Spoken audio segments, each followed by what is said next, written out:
a very strong Soul Bowl feel to it.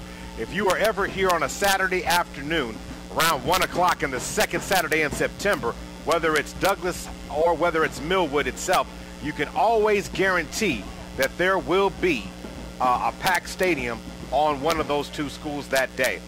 This is our first game of the year for the Millwood Falcons. Remember, we got covering their entire games all season long. Their next game that they'll be doing is next week. They'll be taking on Douglas at the Soul Bowl. That game will be at Douglas on the road. Then they'll turn around and have a game here against Casca Hall. Casca Hall is extremely formidable, an extremely talented team, and Millwood always knows they're up for a challenge whenever they have to face them. We're going to take another break and come back on the other side, and I'm going to get Charles Thompson's thoughts of the first half because he probably needed a minute to sort out all the things that he saw because this has been an exciting game. You're listening to the Love's Travel Stops and Country Stores Halftime Report right here on the Perry Radio Sports Network.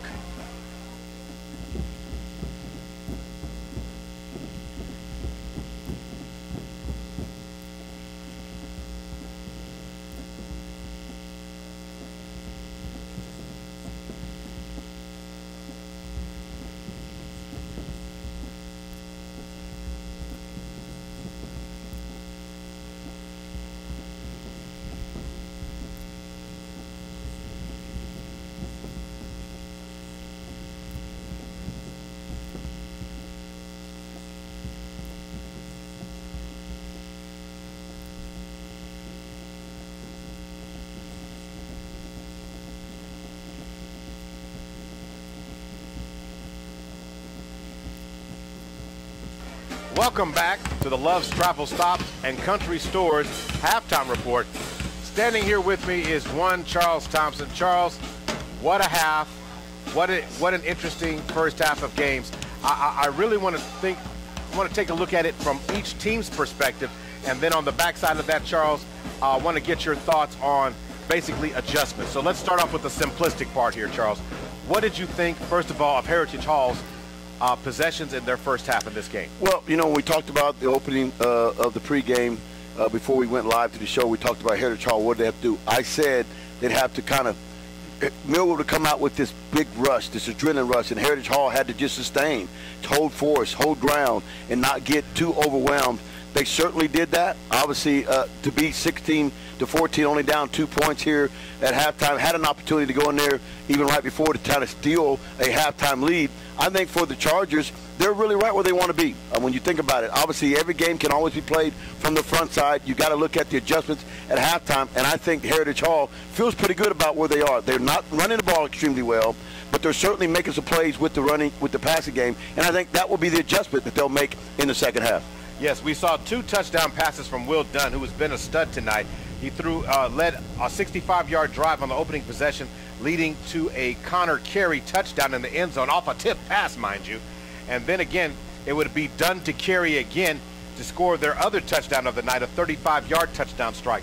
Evaluate for me the performance of Will Dunn to this part, to his credit in this game itself. Well, it's kind of it's kind of 50-50 right now. I think some of the throws that he's making certainly have worked out to Heritage Hall's favor, but they were throws that as a quarterback coach you're cringing just a little bit. Anytime you have balls floating in the air, he should have had 2 more interceptions than he had. He obviously threw one at the end of the game in reference to the Daniel Howard, but even the ball that was tipped in the middle of the field that ended up being received by the receiver was certainly a pass that should not have been thrown away as thrown.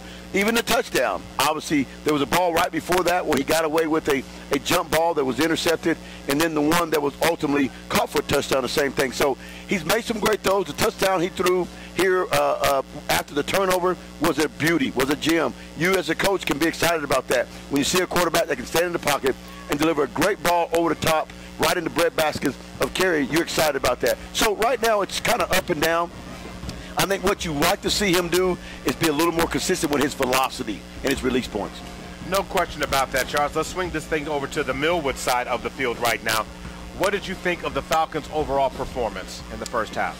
Well, I think the Falcons feel pretty good as well, too. I think they feel like they've left some opportunities out on the field.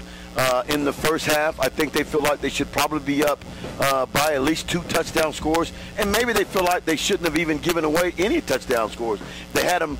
They gave up a 4th down in a pass. They gave up a big pass here, and then after a turnover, Dunn throws that completion to carry on that touchdown pass. So I think the Falcons feel like, hey, we've let some opportunities go. We haven't played our best game thus far, but we're still ahead by 2 points. They feel pretty good as well. I think the adjustment that they'll need to make is they have to try to get Major involved in carries to establish his dominance on the ground. And I think that takes a little bit more pressure off Howard, who is having to scramble or roll around in the pocket. That's usually not a formula that sustains success. When you got a quarterback trying to make people miss all the time, they need to get more continuity up front in the running game, allow Major to start taking over this game with his legs. I think those are a lot of great points that you brought up there, Charles, but I want to throw one at you as well. I'll throw some numbers at your way. Daniel Howard had 52 yards on 1 carry. He's basically had 15 yards since then. So when I say Marcus Major, he scored on that opening possession. So when you look at it, overall, they didn't go to him enough. And you said it early on in the game, play calling would be a factor in this. And I think the Falcons got a little bit away from their identity a little bit here.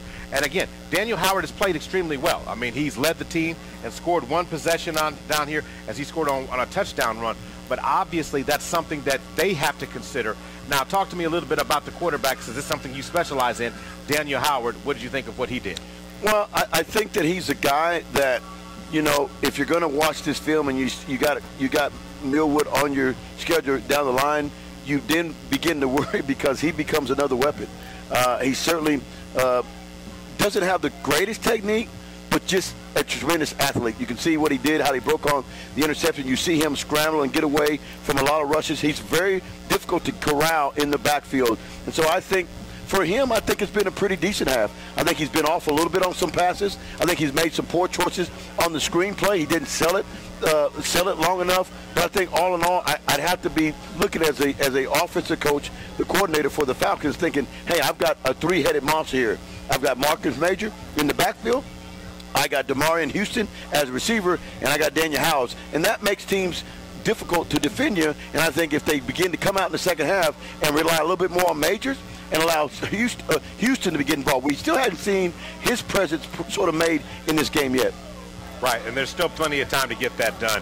We're standing right now at a 16-14 game. How much time is left in halftime here, 7 minutes and counting before halftime. 7 minutes and counting before halftime is over. We'll take our final break of halftime. We'll come back on the other side. It's a Love's Travel Stops and Country Stores, and something Charles got smells pretty good. I'm gonna have to sit here and watch him devour this thing. It's a pork chop, baby. You said you was gonna get it. You said you don't mind.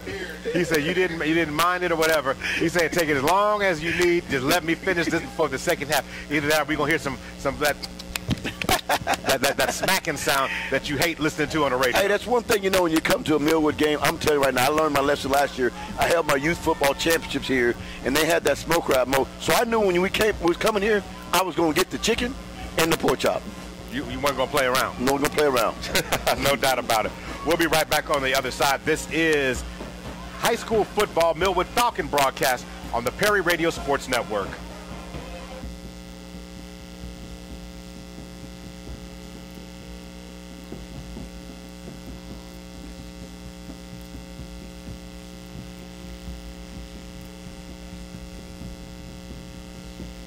How much time?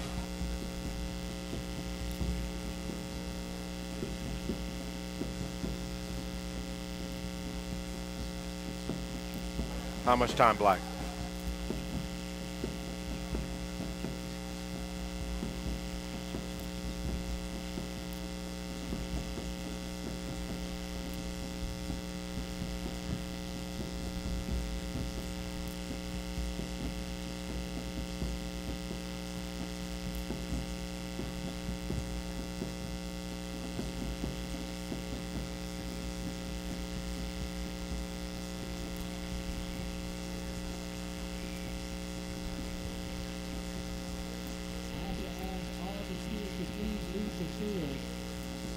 Football players only on the field.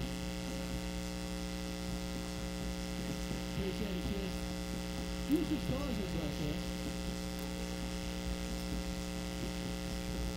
Introduce you to young players, sir.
Welcome back, welcome back, welcome back. As the teams have both taken the field here, Charles, you talked about a couple of the game adjustments that the teams need to make. I'm going to tell you this now. This can be one game with a lot of fireworks at the end right now, and both these teams are capable, explosive players on both sides of the ball. Champion versus champion, iron sharpens iron. What do you think the mood had to be of both head coaches? I'm sure Brett Bogert will say he'll take the 2-point lead down. And if you're Coach Darwin Franklin, we've got to take more advantage of the situations that are given to us. Yeah, I think the mood in both locker rooms were, like it's not, hey, we're okay, we're right where we want to be. I don't think there's no panic on either side. I think with the Heritage Hall, I think they feel, although they're down 2, I would have to say when you weigh out from the look, Mo, I'm just forget about statistics, forget about numbers, but from the look, you would think Heritage Hall would be down more than they are. They're not. And I think on the road, game opener, I think they feel really good. I think they feel like they saw something in the second half. The offense for the Falcons hadn't really been able to really sustain anything of substance that come off turnovers and field position. So I think defensively they feel like they're locking in a little bit on the Falcons. And then offensively, I think you're starting to see them shift a little bit more towards this pass game. I think if there's one weakness that I saw in the Falcons defense, certainly not that run up front, that front 7, it's their secondary. With Dunn moving the pocket or with Dunn play action and hitting the ball on the outside with against those corners, that's the biggest success that this Chargers offense has had. And I guarantee you, I think as sharp of a coach as well coach this Chargers team in, we'll start seeing their game plan steer more towards that direction. No question about that. The Charger student section is getting loose over there, having a good time, and rightfully so, because this game, they're right where they want to be, as Charles has already said. We're here at L.W. Good Football Stadium. Falcon football, first game of the year. It's been an exciting game, and we're not quite done yet. A lot of things still left to go on, and we're looking forward to how this second half will develop and go along here. One of the things I have to say here is the Chargers have found no daylight in the middle of the field of that Falcon defense.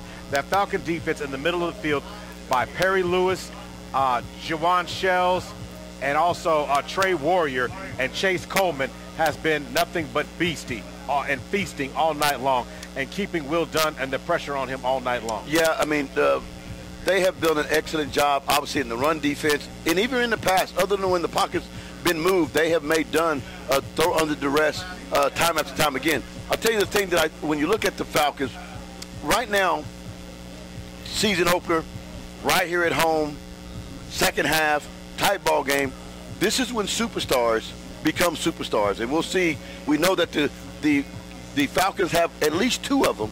We're seeing a development of another at the quarterback position, but we know they have DeMar Houston and Marcus Majors. We'll see if they're ready to stand up and bring this home crowd, this home victory in game number 1. Right. Again, it's about who wants it. And again, it's going to become a little bit of a battle of attrition here in the second half here in just a minute, because the temperature, at game time temperature, I announced that the temperature was definitely 93 degrees, Charles. That's what I said it was. Well, here we are staring at the clock here at 8:51 at night.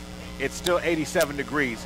Now, it's a nice breeze going on, but again, endurance, cramping, and hydration will be a factor in this game. Well, and you're right. That's a very key point, Maurice, to when you look at the second half. Obviously, early in the year, game number 1, where's the leg conditioning at? The heat is out there, sweating, cramps.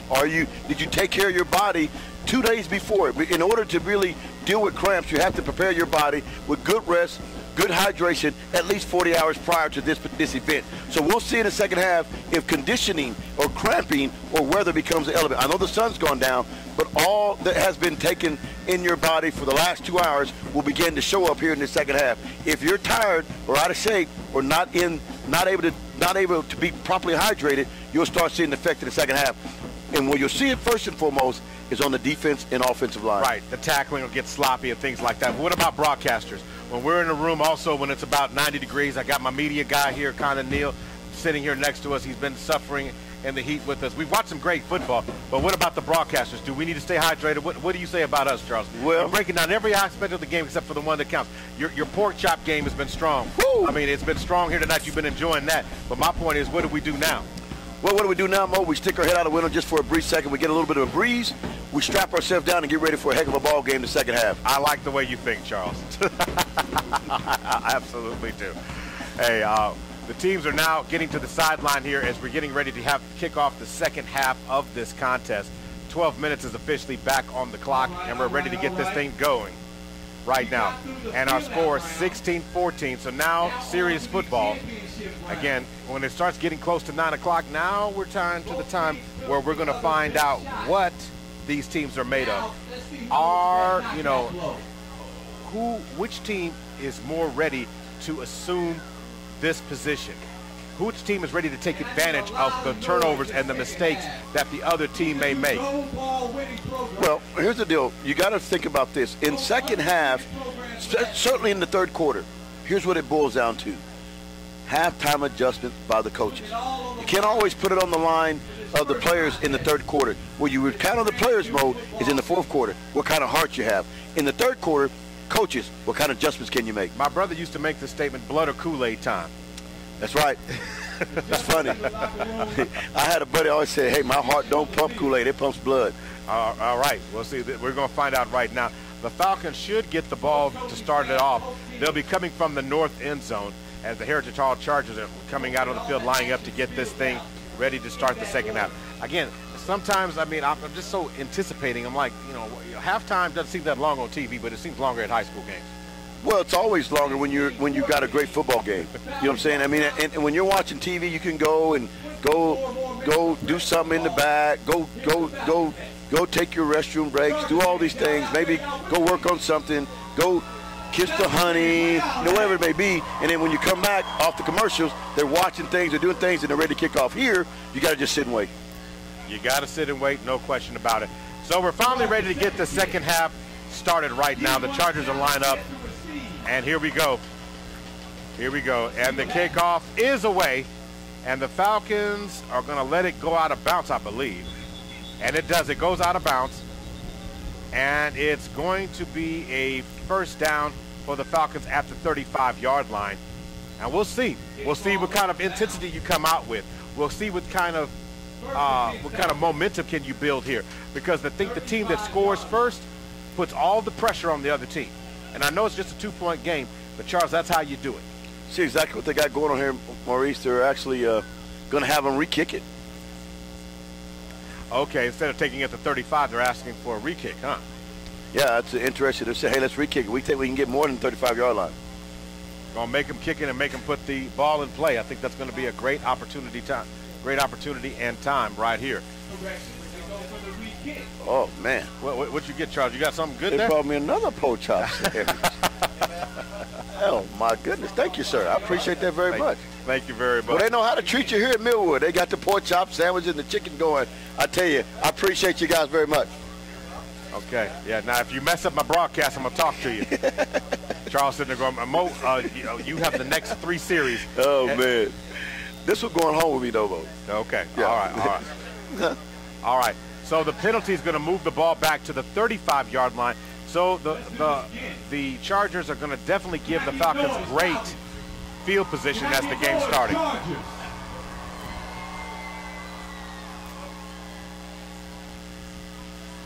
And the kick is away, and a much better kick as it goes into the end zone.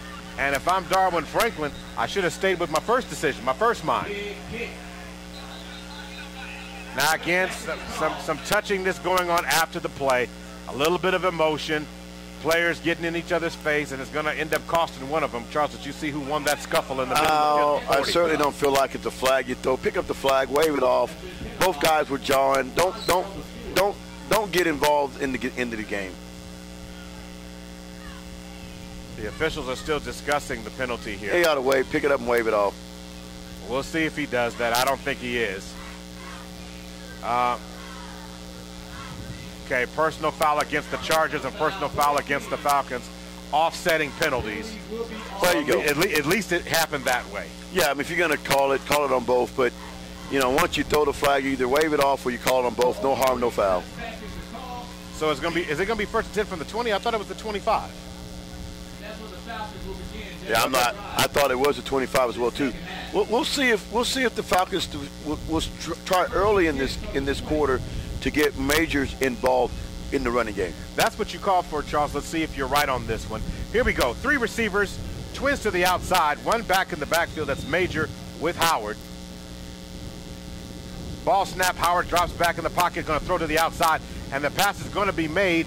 Catch is going to be made, by Demarion Houston. Demarion Houston is going to make a gain of 5 yards. 2nd down and 5. Nice play to start it off, trying to build some rhythm. Well, we talked about him in the halftime show. We talked about him certainly getting involved in the game. That certainly was his first chance to make a play. Nice pickup on 1st down. Play action pass to Major. Get the defense off the heels, and a quick little 5-yard out route thrown to Demarion Houston.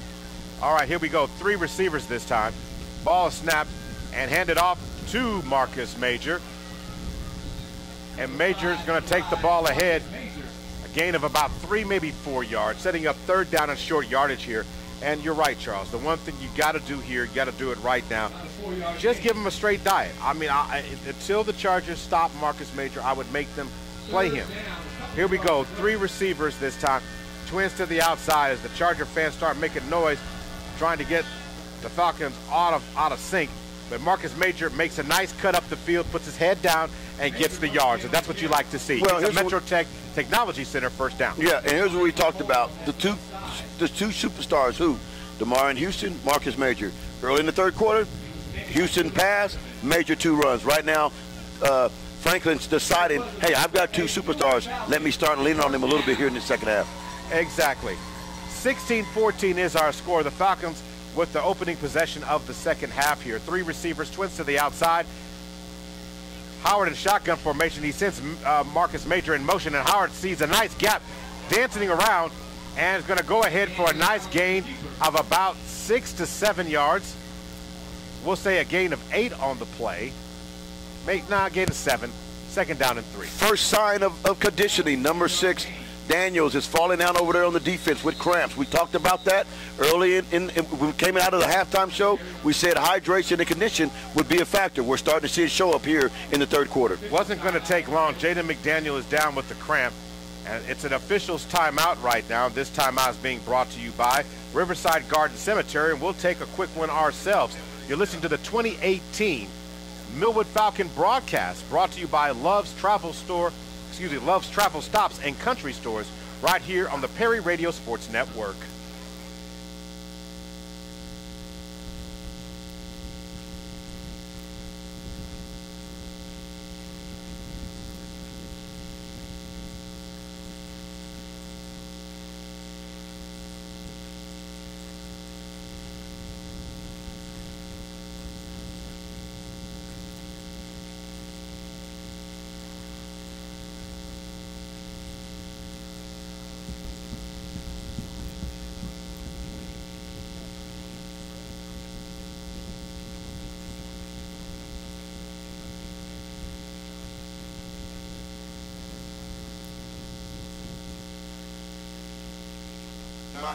Welcome back to LW Good.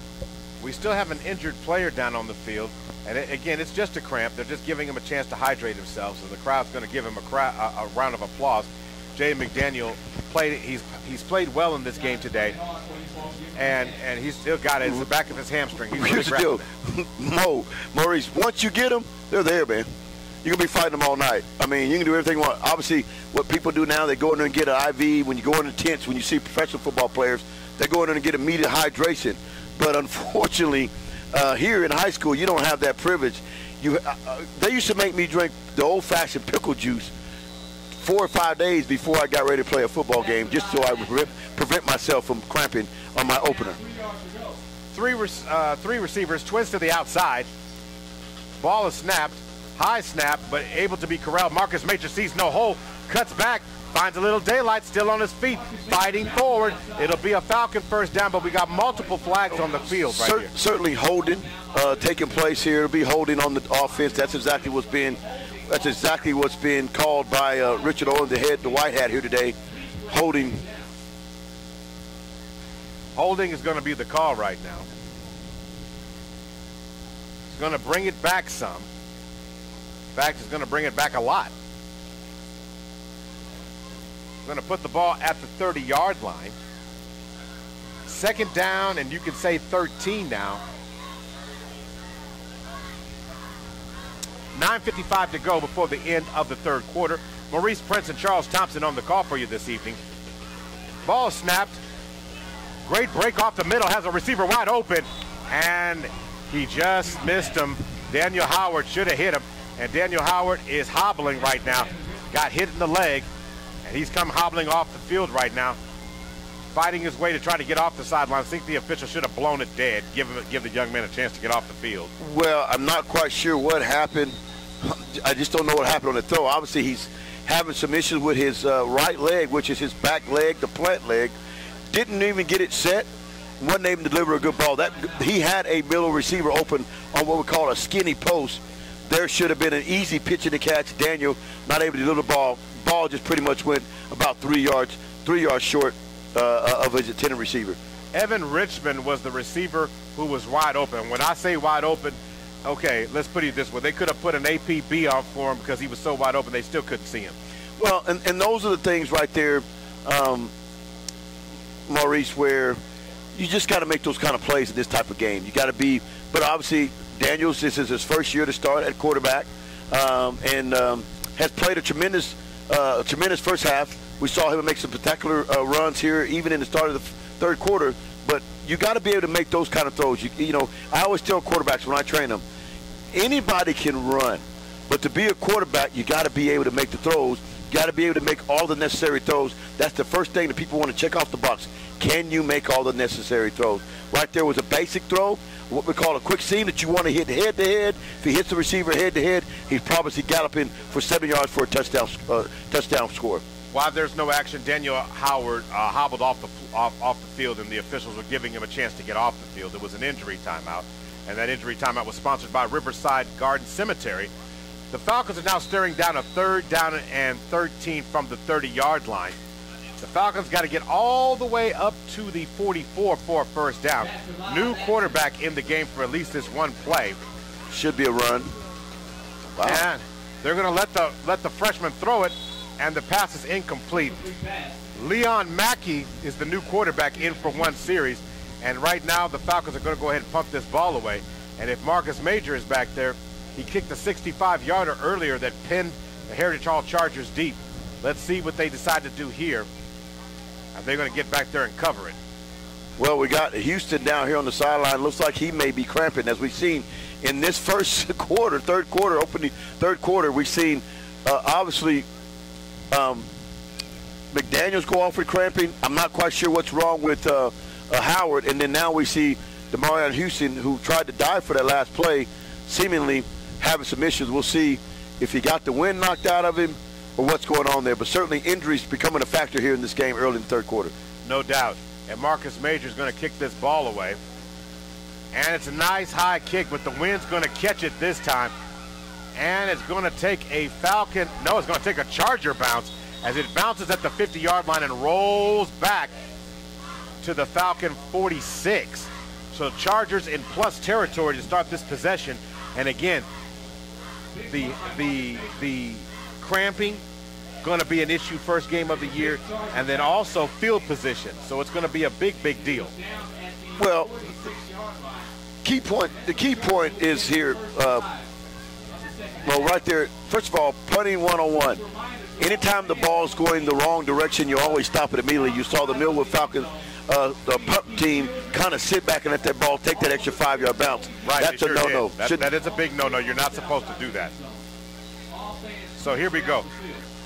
3 receivers this time, pistol formation, and Dunn's going to hand the ball off to Connor Carey, who finds a little daylight, and it is the biggest run that the Charger offense has been able to obtain in the middle of the field as they take the ball down to the 40-yard line, a gain of 6. Second down and 4. Connor certainly slow to get up. What did I talk about earlier? What's coming to be a factor? Cramps. Yeah, but we talked about it. I said it was going to be a factor. I can't believe it. I mean, I think we have had our 4th player cramp up in the second half already, and these are all some of your star players. Well, we've seen, like I said, Jaden McDaniels went out earlier in the game in the third quarter. We're now seeing Connor Carey also having some issue with cramping.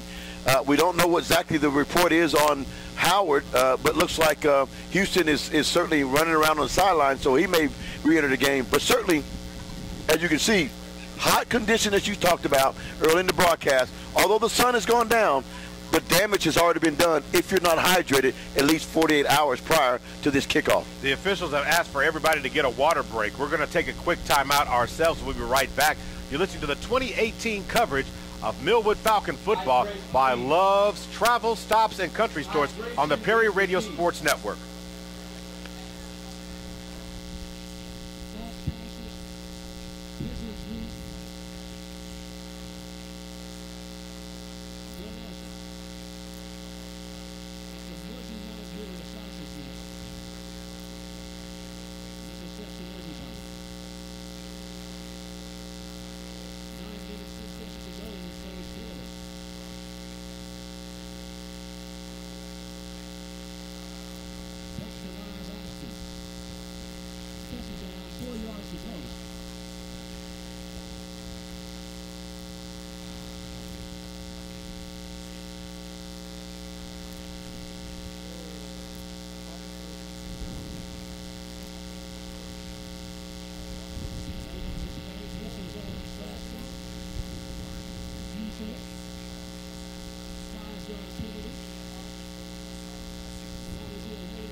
Welcome back, and we just had a penalty as the Falcons jumped into the neutral zone, giving the Heritage Hall Chargers a Metro Tech Technology Center first down.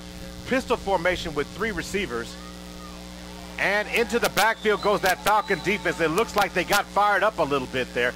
Ball was handed off to number 28 for the Chargers. Number 28, okay, it looks like that belongs to, trying to see here who that was right there who made that play, number 28. That would have been Kobe Lewis on the carry for the Heritage Hall Chargers. But he's going to lose about 4 yards, setting up second down and 14. Isaiah Major was in there to make that play off the edge. He was the one of the Falcons came in to make that play. Also, number 50 was Elijah Bryson. Bryson. I can't read him. I get that old man eyes now, man. That's all right. I got your back, Charles. Pistol formation, 3 receivers. Should be play action here. Twins to the outside, and Will Dunn pulls it down. Well read, and he's going to make a throw. He's got a man deep in the end zone, and the catch is going to be dropped. Oh, what a play. Had it in his hands, is going to drop it. Preston Nelson had his hands on it, and this time that tip ball didn't fall in his favor. Now he's starting to cramp up as well. That cramp monster's out lurking all on the football field tonight. Don't run, young man. Run to the sideline. Yeah, you can say that. I mean, Preston Nelson is trying to make it back to but undoubtedly that cramp is definitely getting to him, and he tried to force that thing. Don't do that. Great throw that time. Dunn sitting in the pocket there and throwing a strike down the field. Obviously hit his hands. Defense was there. Safeties by the Falcons. Number 12 corner and number 16 was there to bat the ball away, but certainly not pressure that time on Dunn. He was able to sit and allow his receivers to get down the field and almost do a perfect strike. Third down and about 14 now. 4 receivers. Trips to the near side. Dunn's going to get it. Pressure applied right up the middle on the safety. But he's going to bring him down. Bad tackle. But he was brought down. What a big sack done there by number 45. Demetrius Anderson came loose like a cannon and shot down. Will Dunn is lucky he didn't get that leg turned up under him, because he didn't feel that pressure on the backside, and he fell on that back leg there. It could have been an ugly situation for the young man. Certainly Will Dunn's not a guy considered to be a slew-footed gentleman. He's certainly a pocket passer or a pro style. Wasn't able to avoid the rush right there. Great job for the defense of the Falcons. Looks like they're picking their spot to flip back and forth where they want to put pressure on Dunn. They're blitzing either the left side off tackle or right side off the edge of the defensive tight end. Put it like there. Anderson shot out of a cannon to make that play. So right now, 16-14 is our score. Low snap, the punt. The punter did a good job. The ball was not snapped toward him, and it's going to fall in the hands of one Demarion Houston, who's shaking and baking and ends up getting nowhere. as he gets the ball beyond the 20-yard line to the 27-yard line. I'm certainly not trying to laugh, Mo, but that crap monster's grabbing everyone. The first guy that he ultimately, obviously, shook for the Chargers, who Houston did, is now sitting down on the field. Cramps again. Cramps, we talked about it. Mo, it was said, you said it, 92 degrees starting the game. Sun was out beaming down on everyone. First game of the year, your adrenaline is rushing. Everything's you're excited. You're out there sweating, and that sun has done its damage. As you've gone in the locker room, you've cooled off a little bit. Your blood has cooled down a little bit, and now all of a sudden, that cramp monster's out there grabbing them. We're seeing tons of Heritage Hall players cramping and dealing with cramps. I see right now 3 guys on the carpet right now for the Chargers getting dealt with by the trainers with cramping. And I'm saying right now, I don't know if we're playing football or playing calisthenics, because right now everybody's got their leg in the air being stretched.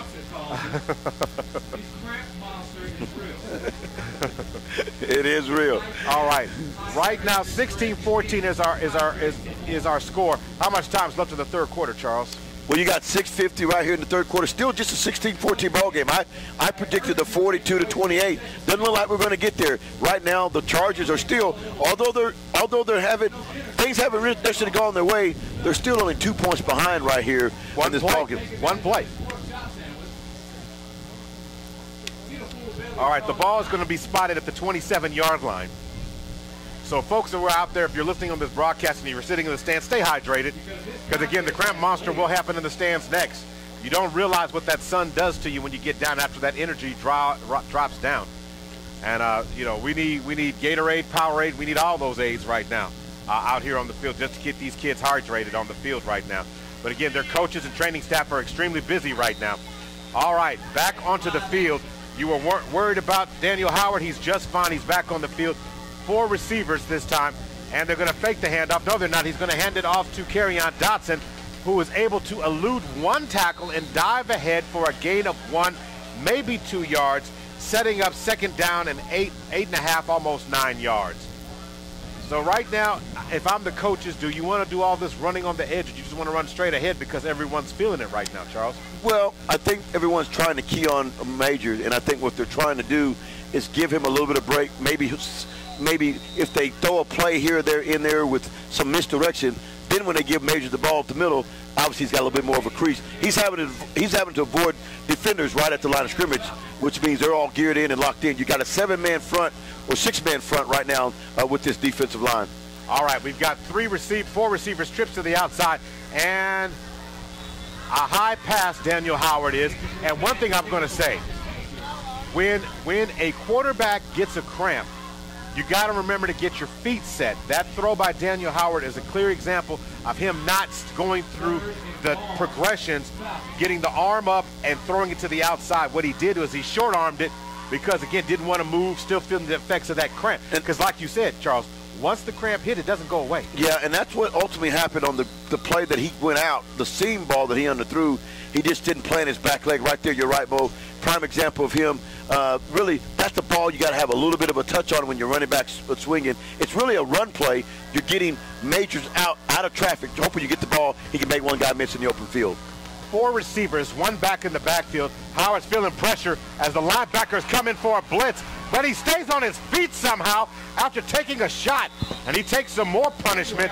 And I wonder if he should have just gone down the first time.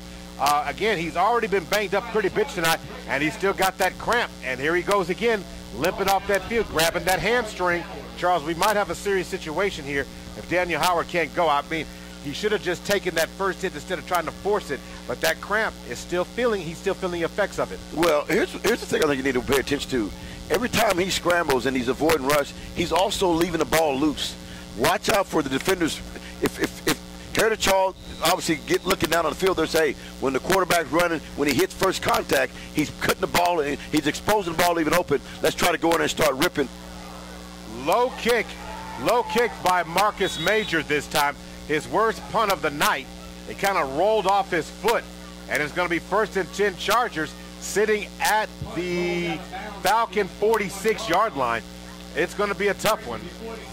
Well, Maurice, I got to tell you here, I mean, although this game has been a big battle, right now it's a battle of just who can hang on with the conditioning. But what's happening right here is, to me, the Falcons are allowing the Chargers to hang in here. They're on the home field. 5 minutes still left in the third quarter. Timeout on the field right now. Still 16-14. If they're not careful, if they let this Charger team start getting some momentum back, you may have an issue of getting it back here in their home court, and they could potentially lose this home opener. We're at another Riverside Garden Cemetery timeout. The officials have asked the players to go get hydrated because so many of them have been falling out due to Charles Thompson's cramp monster that he invented tonight. And the cramp monster has been affecting both teams. Daniel Howard's been feeling the cramps, the pressure here lately, but we've seen as many as 3 Charger players down at one time.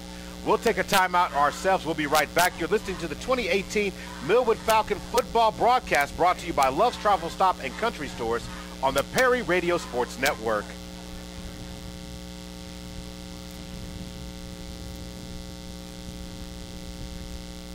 What break number are we at?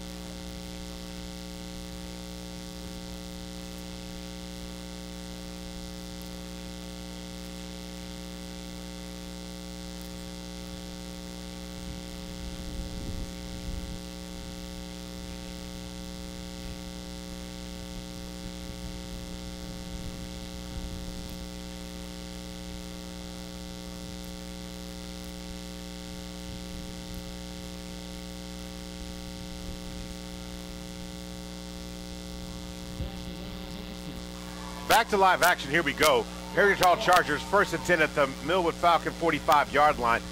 4 receivers, trips to the outside. Dunn's going to put it up. He got single man coverage on the outside. And the catch is going to be made. Touchdown, Heritage Hall Chargers. Will Dunn to Connor Carey down the sideline again. A 45-yard strike.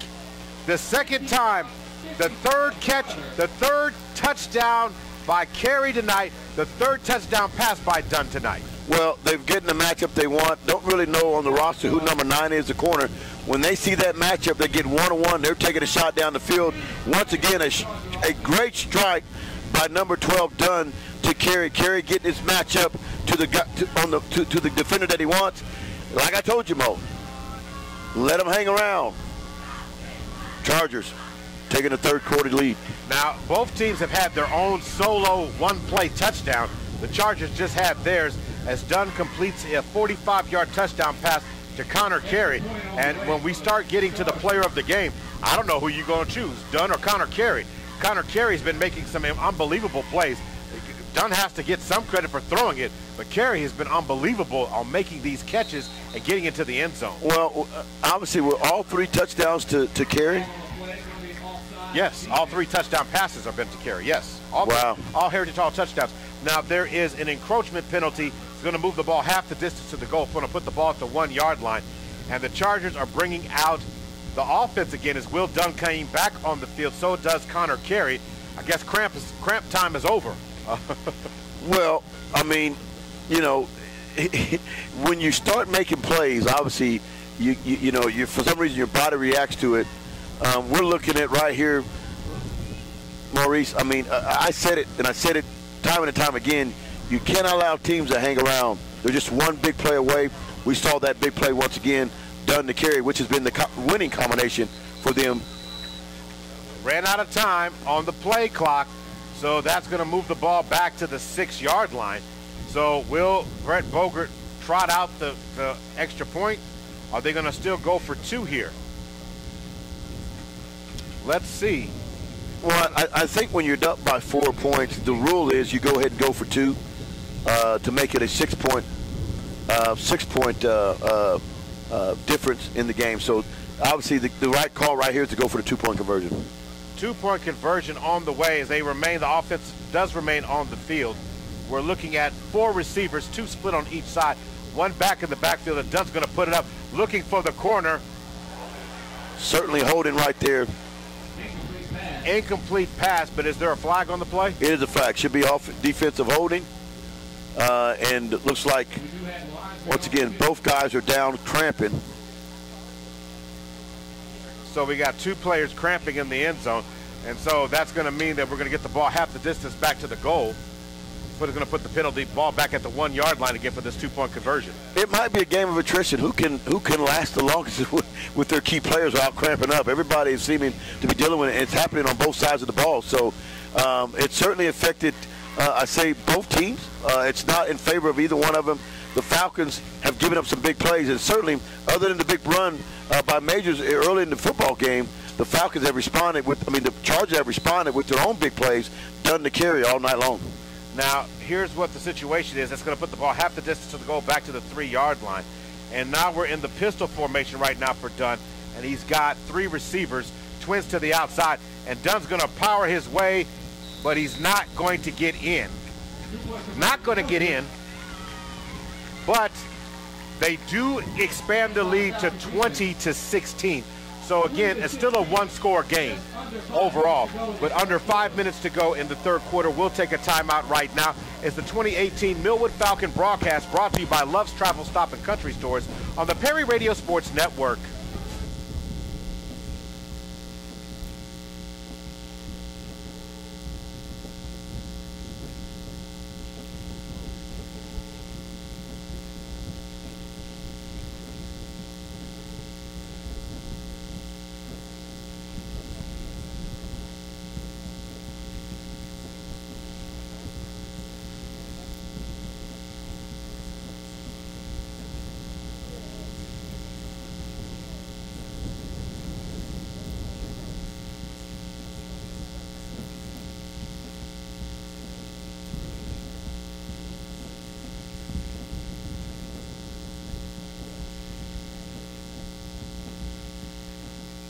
All right, we're back. Time for Eric Thompson Capital Square Subway Stores drive recap. Not much to recap, Charles. We have another 1-play drive. Haven't had one of those since the first half when Marcus Major busted a 52-yard touchdown run. Well, we have a 45-yard touchdown pass from Dunn to Connor Carey, and that single coverage on the outside. What do you think is going on those plays?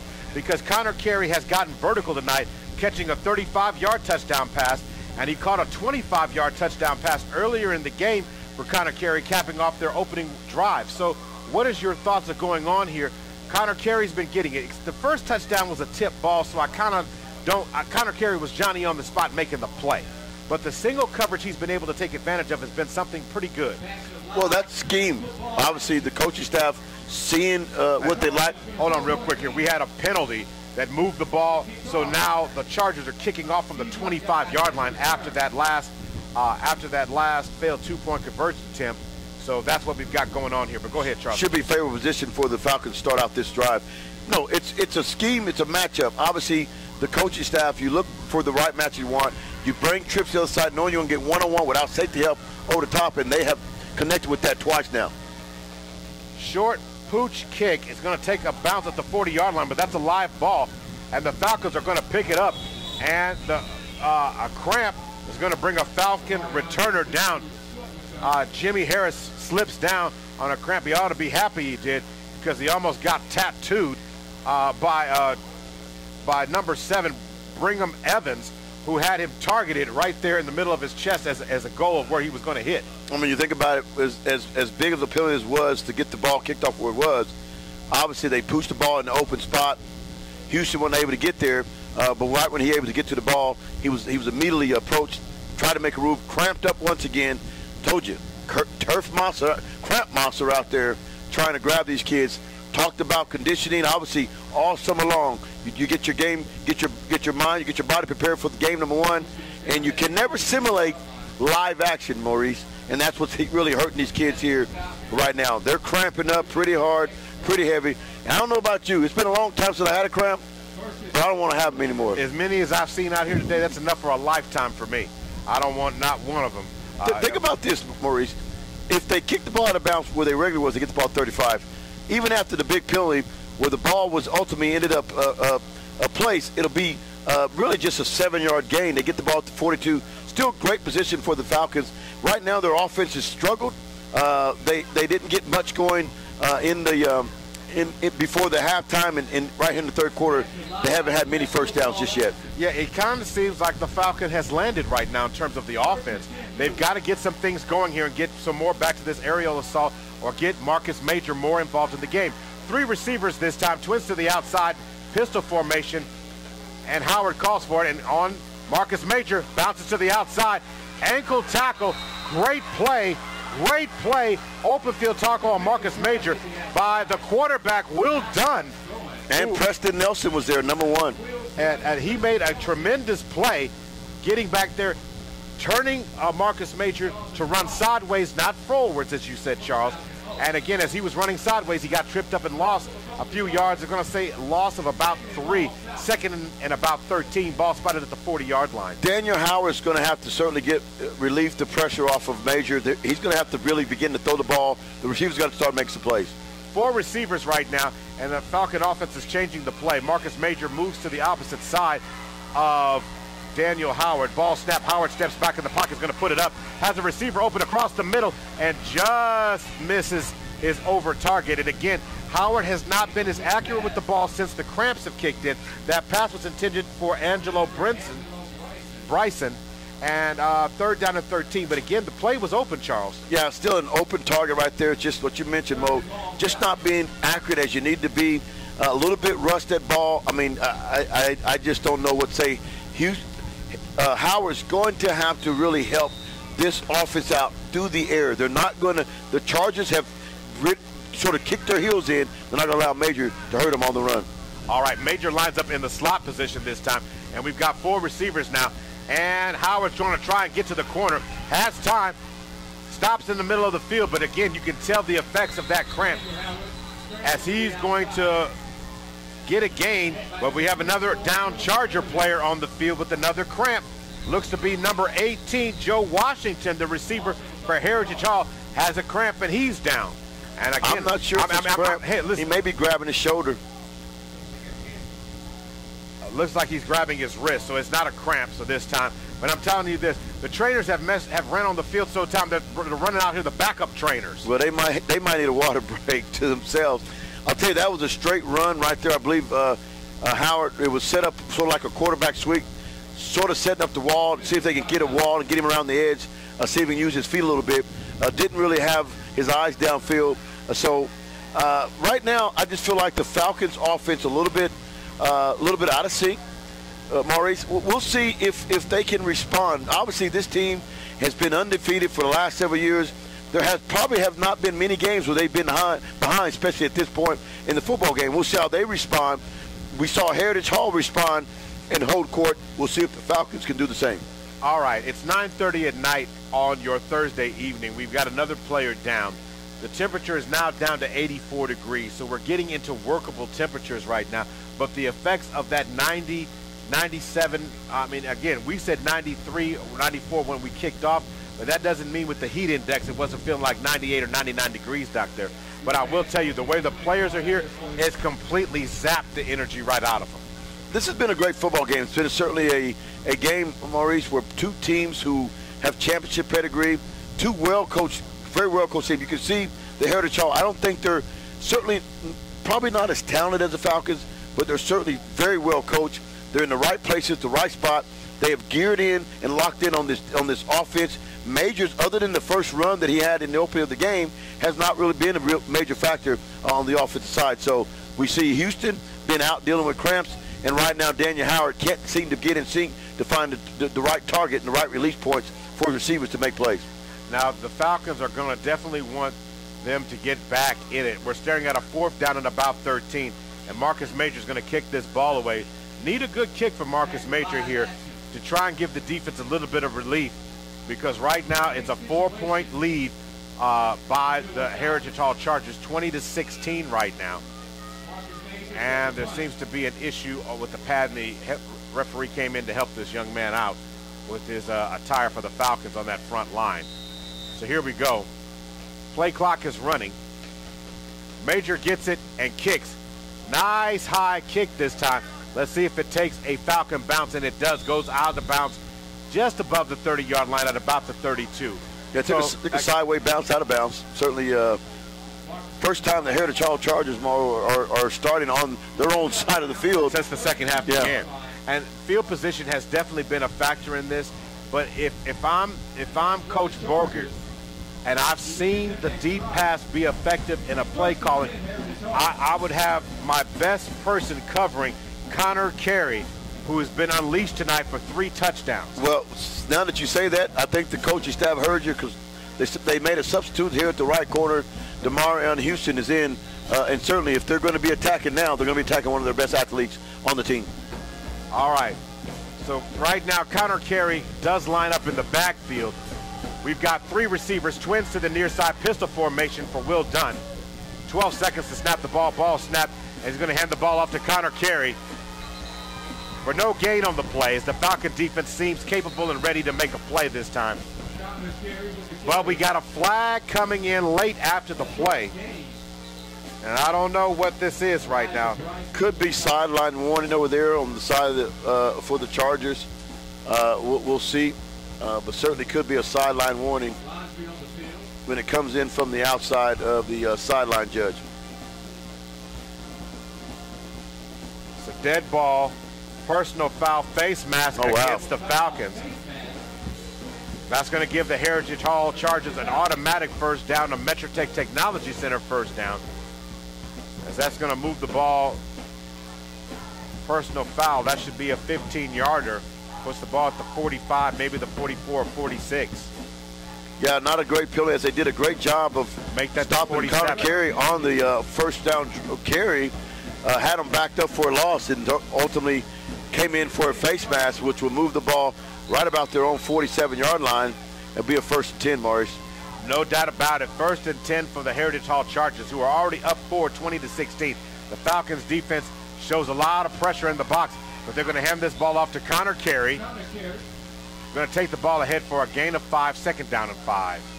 You know, the one thing we've noticed, we said early in the first quarter, we saw the Chargers still stay with the run, Bogert has been certainly balanced in his play call tonight, and it has ultimately swayed the momentum back to his team side. And now as they're up here late in the 3rd quarter, 20-16. 20-16 right now, is it? And so here we go. 3 receivers. Twins to the outside, pistol formation. And the Falcons were showing blitz, but it should equal a false start for the Chargers. It's going to put him back 2nd and 10. Connor Carey got a little antsy back there behind. He saw blitz going. Seemed to be there was going to be a play action pass. He was probably responsible for picking up that inside blitz. He got a little antsy, certainly, and false started. Will set up a 2nd down and 12 for the Chargers. Flags are becoming prevalent. Cramps are becoming prevalent. Right. But give credit to the offensive staff of the Heritage Hall Chargers. They have found sort of their rhythm right now, passing the ball when they need to pass it, and obviously with big plays happen on the edge, and then still able to find an adequate running space in the inside with the ball with Carey. All right, 3 receivers, twins to the outside, pistol formation. Will Dunn's going to drop back in the pocket, throws to the outside, and that pass is going to be caught by Smitherman. Philip Smitherman's going to be close to a first down as he takes the ball ahead for a gain, I would say, of almost 14 yards. So we just talked about that. Obviously, Bogert in this offense, Maurice, is sort of finding the rhythm right now. Obviously, finding several creases, but really still committed to be 50-50. Not really able to get a sync on what they're going to call. And right now, the receivers and Dunn is really on point, and they are connected, and they are making the plays. We made a statement after the end of the first half called blood or Kool-Aid. It's blood or Kool-Aid time for the Falcons, as the Heritage Hall Chargers are showing that they have signs of trying to drive through. And again, the Falcons get over the line. Going to give the Heritage Hall Chargers a first down. It's another Metrotech Technology Center first down. We talked about pedigree. No, you're on a hostile environment, your home opener. You got to give a lot of credit to this Heritage Hall coaching staff. They are putting together a pretty well-sounded play calling, strategic second half with this offense. All right, pistol formation again, 3 receivers, twins to the near side. Ball's knocked loose out of his hands, and it causes Will Dunn to fall on it. He's going to lose about a couple of yards on the play, 2nd down and 12. Well, smart by Dunn. Obviously, some inexperienced quarterbacks will try to pick up the ball and that ball will snap. Dunn was certainly smart enough to say, hey, just fall on it. We can get it back to 2nd and 3rd down. We got momentum right now. Let's not try to do something stupid by picking up the ball and ultimately turning the ball over on this drive. You're right. You don't want to do that because all the momentum right now is continuing to build in favor of the Heritage Hall Chargers. That's something that, if you're Coach Brett Boger, it's exactly what you want. So here we go. 3 receivers, twins to the outside, pistol formation. Movement on the line. Looks like number 76 moved. Swindle, left tackle, certainly seemed to jump a little bit as he anticipated edge pressure. Another 5 yard. Been a lot of penalties here. A lot of penalties, a lot of cramps in this game thus far. Always, you'd expect penalties first half. You might even expect cramps, obviously, with the weather way it's being today. Yeah, you do. But it is the dominant headline. I mean, we've almost had more cramps and penalties this quarter than we have points. And here we go. 3 receivers, twins to the outside, pistol for Dunlap, with 2 backs in the backfield standing next to him. And they're going to hand the ball off to Connor Carey, who blasts his way down for a gain of 2.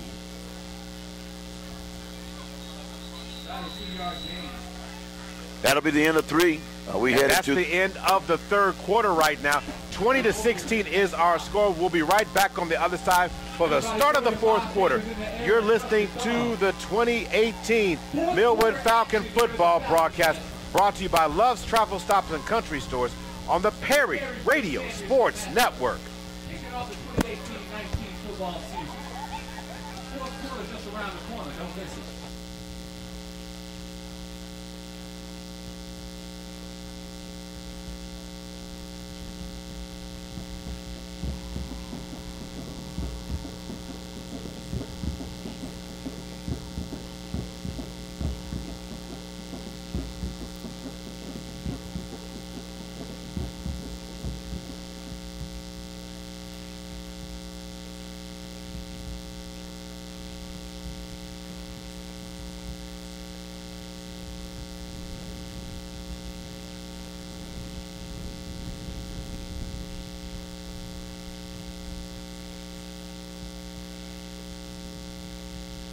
Back for the start of the fourth quarter tonight here at L.W. Good Stadium. Charles Thompson and Maurice Prince end the call, and our good partner, Mr. Ivory Towns, is on the PA here, doing an excellent job on a hot Thursday night. Kind of learned something during the break there about Howard. Certainly a guy played receiver last year, which may explain the quarterback issue that he's having. Dunn's going to put it up. Pressure being applied. They could throw a holding penalty, and they will. And that catch is going to be made on the outside, but it's coming back. It's coming back to Joe Washington, but it's coming back. It's holding. And the Heritage coaching staff is not happy about that. Well, you're never happy when you see that yellow thing on the field for sure, especially after a very big play by Dunn, who was able to escape pressure to his left, flushed out pressure by number 56 for the Falcons, who has been just a beast all afternoon and all evening right here. That is Elijah Bryson. Elijah Bryson to force that holding call as he has been certainly causing problems all night, all evening long for this Falcon defense. I think the holding penalty is one of the worst in football because of it's a spot foul. Yes. We are literally looking at third down, was it 10, 20, 30. It's basically third down and 32. A long, long ways. I mean, do you have a play in the playbook for third down and 32? Well, with the way things been going for the Charger, tip it up and watch somebody run into it. 3 receivers, twins to the outside, pistol formation, and the play's going to be blown dead. Ball starts the call against Heritage Hall. 3rd and 30, what now? 3rd and 37. 3rd down and 37. Well, right here is where you would probably look to run a screen. There isn't a play in your playbook that you regularly know that can pick up 3rd and 37. But what you do know is most of the time the defense. No, wait. I'm sorry, Charles. I got to cut you off. I got to play for 3rd and 37. What is it? Hail Mary. Okay. I got to play. But it's a low percentage play. I know. And when you're in a game, you said there was nobody going to have. When you're in a game and it's still just a 1-point possession, punt is your best friend. Well, not a Hail Mary. Well, I know, Charles. I'm being facetious in this case. I know that, but I'm sitting here. 3rd down and 37. Screen. And they're going to throw it out. Smitherman with the hit, and he gets tattooed as he gets knocked out of bounds. Well, I said screen. Obviously, they chose to use the wide receiver screen as we see the Falcons hold up. Good to see McDaniels also back in the game, who went out early and cramped. First time I've seen him back in the game. Right, so now 4th down and 37 is what we're looking at here. A mighty long way to go, and the Falcons can still get back in this game. 20-16 is the score right now. How much time's left on the clock, Charles? You got 11:28 and counting. 11:28 and counting. 15 seconds to snap the ball, and it looks like Connor Carey, who's running back, wide receiver, part-time dentist, he does it all. And now punter, and he kicks over a nice kick. It's going to bounce out of bounds at about the 43-yard line. So it'll be 1st and 10 from the Falcons at this point. So, Charles. 20-yard punt. It's about time to start talking about the adjustments. What in-game adjustment would you do? What has been the most successful part of what you've seen? What needs to happen for the Falcons right now to get them back in the lead? Well, Daniel Howard has to settle down and hit the open receivers. The plays are there.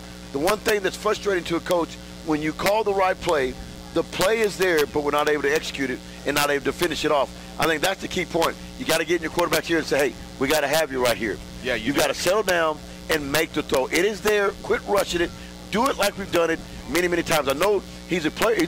As I found out during the break, he's a receiver last year that's ultimately converted to the quarterback position. And whenever you do that, there's always going to be a little bit of time. But Howard is expected to lead this offense. He can do that. 3 receivers, 2 backs in the backfield, make that 4 receivers. And he's going to throw across the middle. And finally, a great pass. Now, going down and making the reception is one Demarion Houston, as Howard gets a nice catch on that play. It's going to give him a Metro Tech Technology Center 1st down at midfield at the Charger 49-yard line. If I were them, I would stay with that. It's been there all night long. I would stay with that. It's there, even right now. Going to hand the ball up the middle, and a nice burst up the middle. Nice cutback. Isaiah Major. And the Falcon offense is saying, hurry up, coach, give me the call. 1st down. Another Metro Tech Technology Center 1st down. I'd come back right down here with a pass to Demarion Houston. This time, instead of a slant, I'd run a 5-yard stop. All right, let's see if you're right, Charles. 3 receivers, twins to the near side, 2 backs in the backfield. 12 seconds to snap the ball. And we got Houston, Major on a legal procedure. He leaned just a little bit. You can't lean and make any movement towards the line of scrimmage. Certainly Major was just a little antsy right there. Obviously a pass play was in stew. All right, that moves the ball back to the 44-yard line. Basically 1st down and 15 now. I still would focus on Houston down here. He would be my isolation. All right.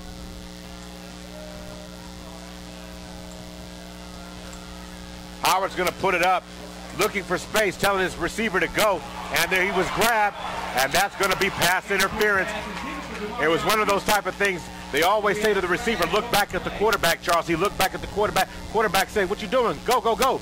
He takes off running, and the cornerback gets caught pulling on the jersey. See, what I would like for Howard to do right there as he's rolling to his left, go ahead and flip his hips real quick, set his feet, and make a more accurate throw. Houston, there's a rule. If he's even, he's leaving. Houston was even with the defender. If Howard sets his feet, makes a great throw, that's 6 in the end zone, Mo. Howard has been very erratic in the second half ever since the cramps have started to settle in on him. He was very sharp in the first half, but you can tell that he's not quite the same player as he was to start the game. We've got, looks like 3 receivers, twins to the outside, pistol formation. They said wind the clock. Under 10 minutes to go in this contest. And well-read play.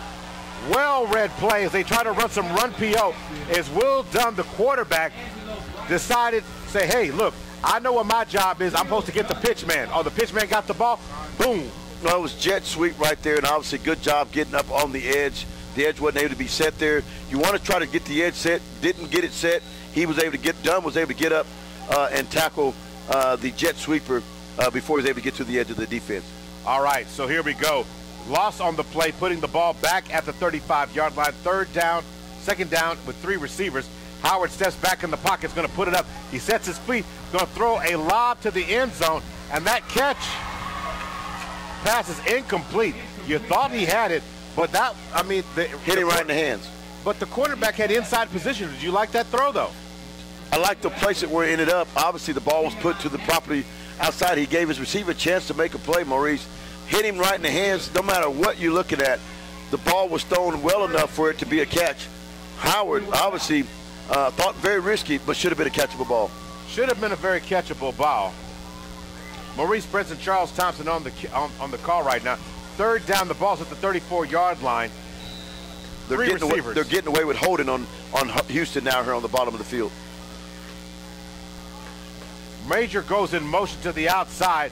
Howard's going to put it up, and he's trying to hit Houston to the outside. And the catch.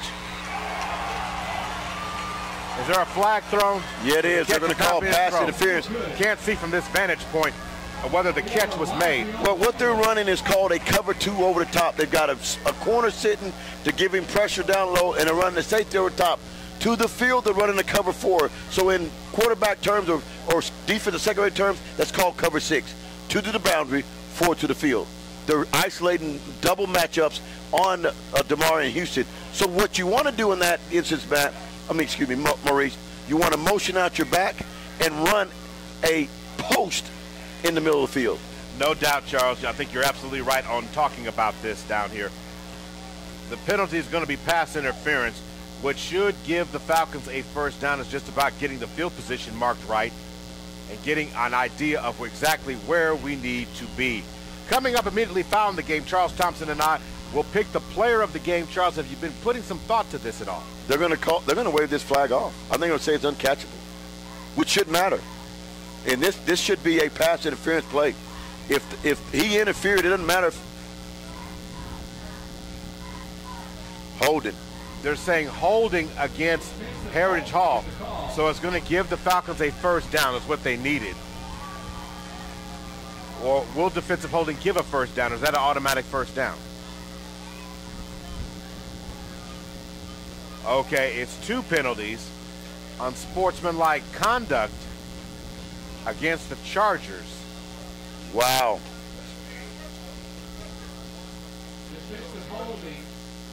And now they're walking off on sportsmanlike conduct, and it's going to take the ball down inside the 15, down just outside the 10. It's going to be first and 10 from the 12. So here's an opportunity. The Falcons took advantage of this situation before, so now they're going to have to do this again, Charles. Well, I would spread them out, and obviously people are going to be keying on Houston, Marcus Major. I would certainly spread them out and try to use Daniel Howard's legs, but they're going to go with Major here. All right, here we go. And Daniel Howard keeps it and goes right up the middle. He's going to bang his way inside the 10-yard line down to the 8 or 7. A gain, I'd say, of 7 yards. They can get a first down. Certainly quarterbacks, fake sweep power, as they call quarterback power right there. Howard keeping the ball in his hand and protecting the football. The ball is at the 6-yard line. The Falcons are getting the call from the sideline. They out here with 3 receivers, twins to the outside, 2 backs in the backfield. We got it's a Major backfield. We got Isaiah and Marcus Major back there. All right, Howard's going to pull it down, finds a little crease up the middle, and he's going to go to the end zone. Touchdown, Millwood. Well, that's what I thought that would be the key. I thought that was in the territory where Howard could be the playmaker. I called that where I thought that he would be the difference maker. Everybody would be keying on Major.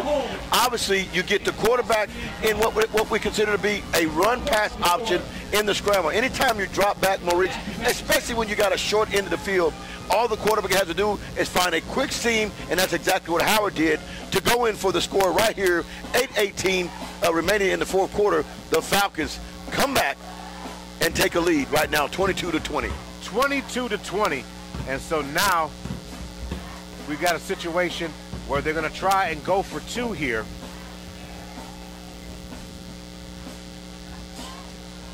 And Howard's going to keep it, looking for some space, and is going to throw it. And the two-point conversion attempt is no good. He got to go to the ball. Right there, the receiver needs to come to the ball. That's an easy catch in the back of the end zone if he gets aggressive. Instead of waiting on the ball to try to catch with a hand, if he takes one step forward, he gets to the ball, and right there, that's an easy two-point conversion. Once again, you're seeing Howard get it done with his feet.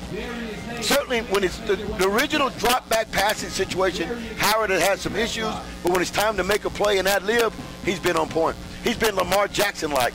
Oh, wow, that's very nice. A great observation there, Charles. This is the 2018 Millwood Falcons broadcast. We're going to take a timeout. We'll be right back. This game is brought to you by Love's Travel Stops and Country Store on the Perry Radio Sports Network.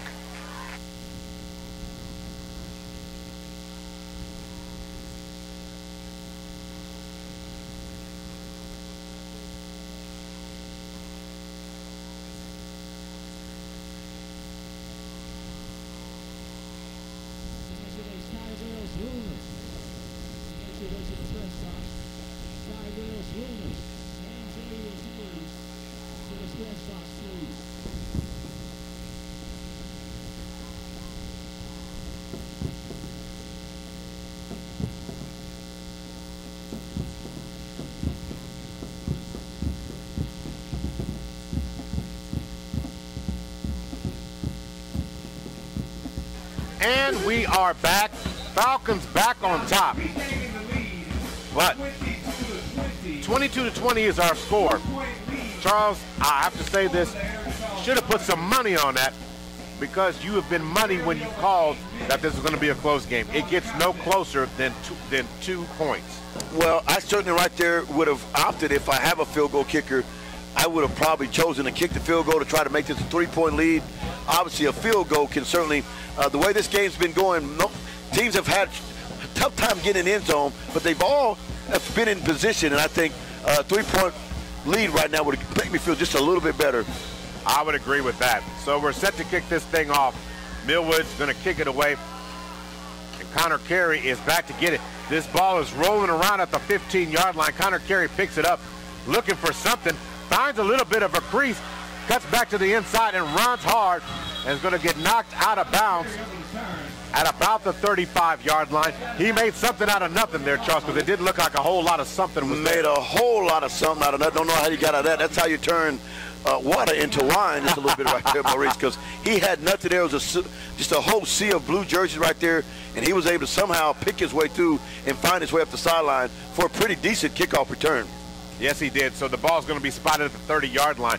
The Chargers, they need to do something with the ball. I mean, they're going to mark it at the 29. So basically, they've got to get going here a little bit. Yes. If nothing more, they need to put Millwood in a bad position, because it's going to get to a point where the clock becomes an enemy for a lot of the people participating in this game, whether you're a Falcon fan or a Charger fan. 3 receivers, twin to the near side, and he is submarine, a one-man wrecking crew. Unbelievable. 54. Joanna Shells got loose. That was a one-man wrecking crew.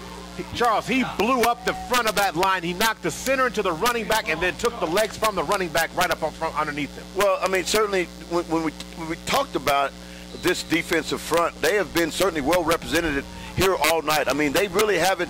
It's not the running game that has hurt this defense. It's been the big plays by, of course, Connor Carey. And so that is the thing that they'll look to try to exploit. We'll see if Heritage Hall will get into that element. Pistol formation, 3 receivers, and Dunn's feeling the pressure, and that ball was almost knocked loose. Again, he's sacked in the backfield. as Trey Warrior went loose and got loose, and the Falcon defense seems to find new life here in the fourth quarter. Understand who gets credit for the sack, but who should get credit for the assist is obviously Daniel Howard down here. That was a pop screen, what we call a jackpot play. They faked the quick screen to the wide receiver, and number one, Preston Nelson, was trying to get up the sideline, and the safety, Daniel Howard, stayed at home, caused Dunn to pull the ball back in and force the sack.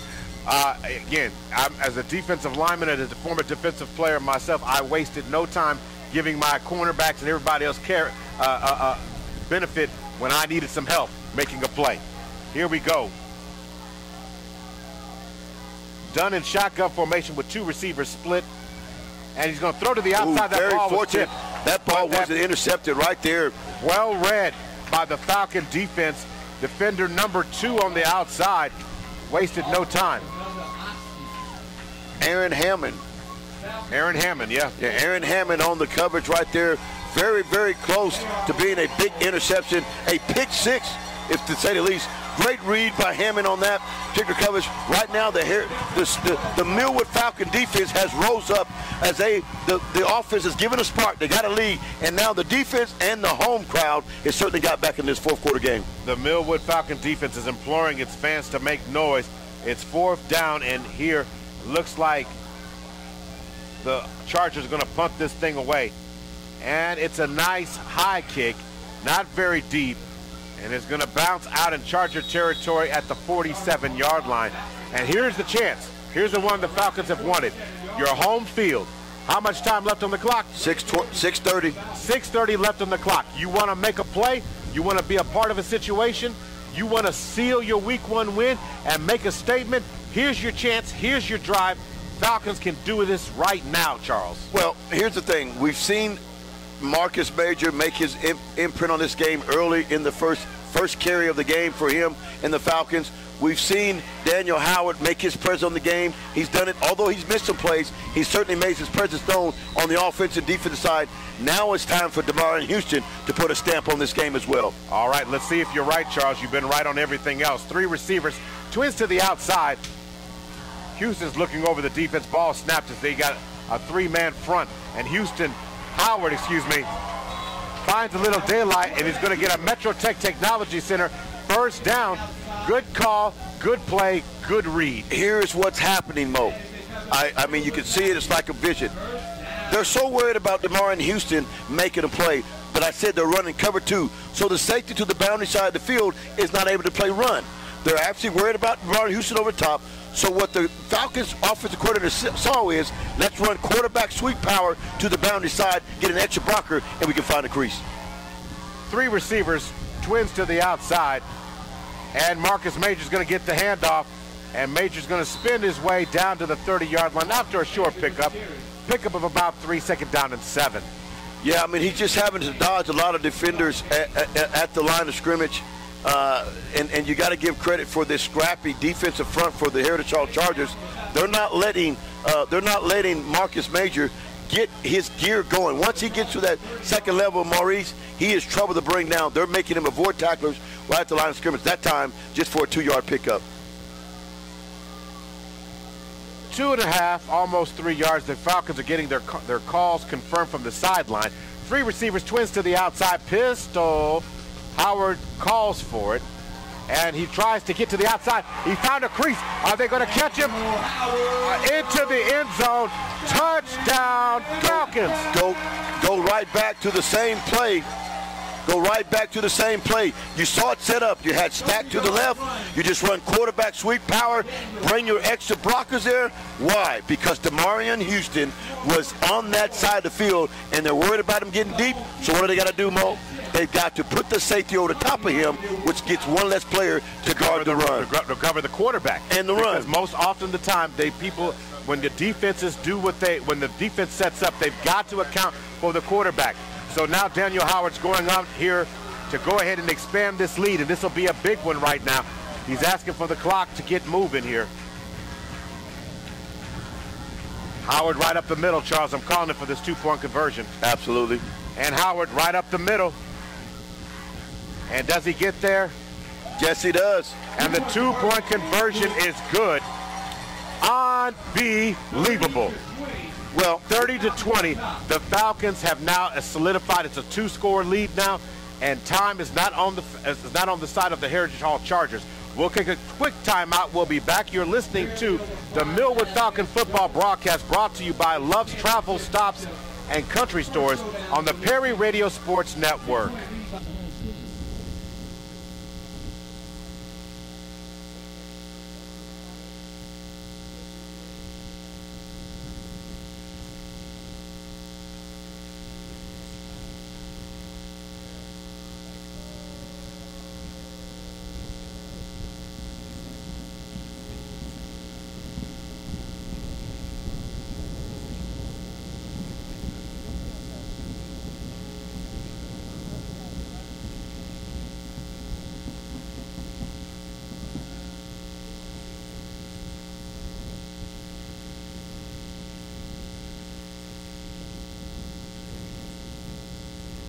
Welcome back. The Falcons are set to kick off. We're going to give you a drive recap in just a second here. Falcons on top 30-20 now. 10-point lead. And the Falcons kick this thing away. Rolling around on the carpet is going to be, the ball carrier is going to dive down and mark it dead at the 34.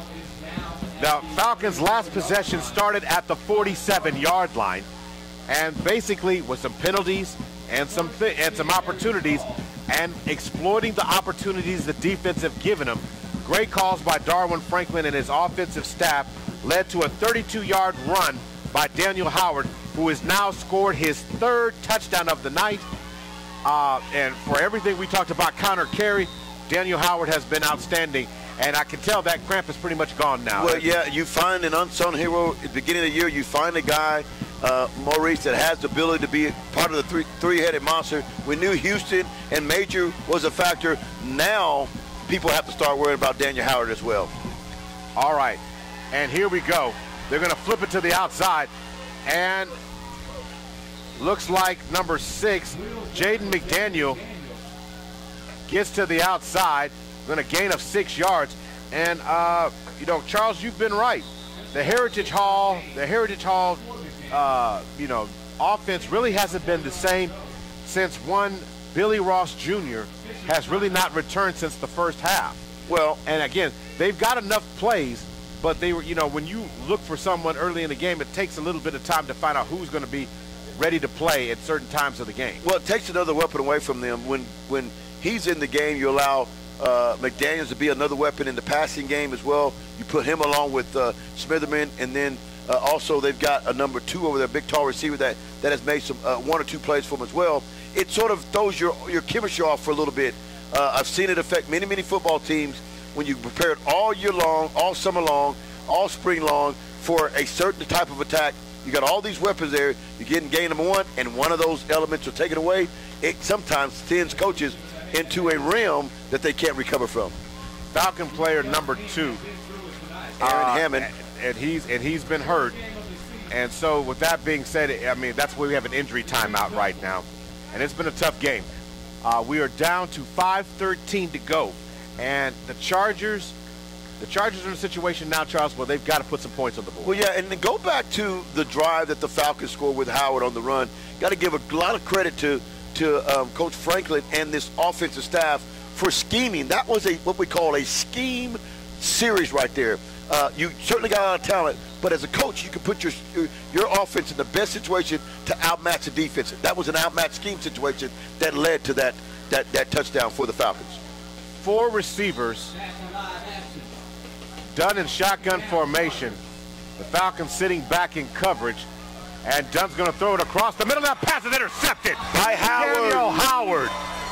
Interception, and that might just do it at the 35-yard line. Daniel Howard went in and attacked the ball at the highest point.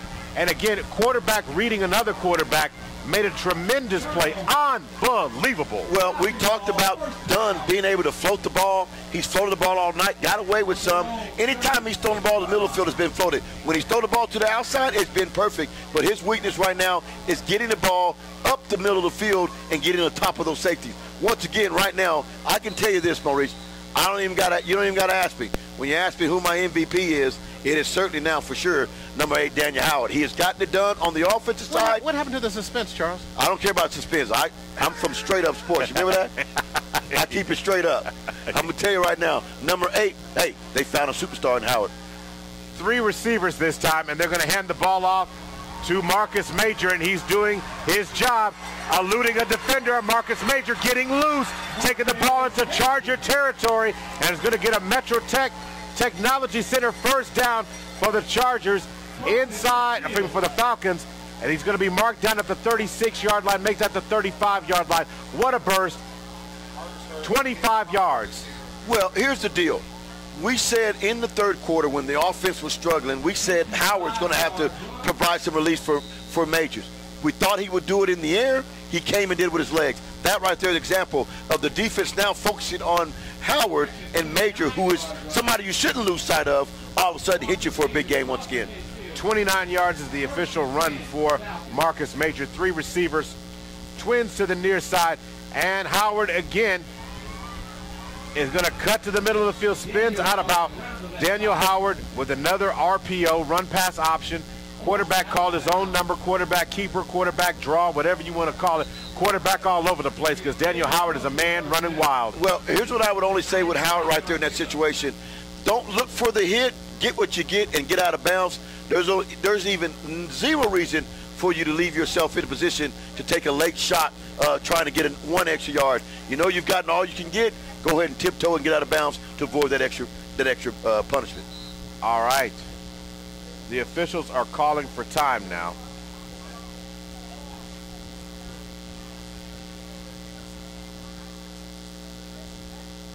Ball will be spotted at the 27-yard line.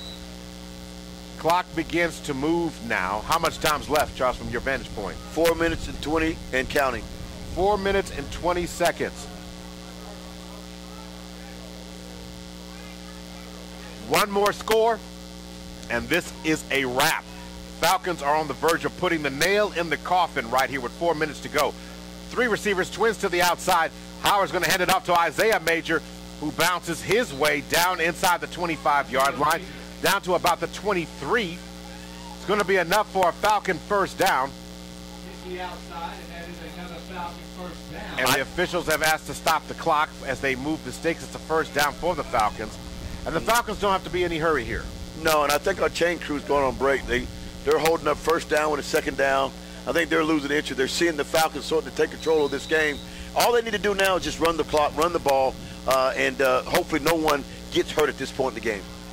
Now, home field always plays an advantage, but what those back-to-back scores for the Falcons in the second half here really woke them up, got the defense re-energized, and once the defense got re-energized, Heritage Hall has had some problems here.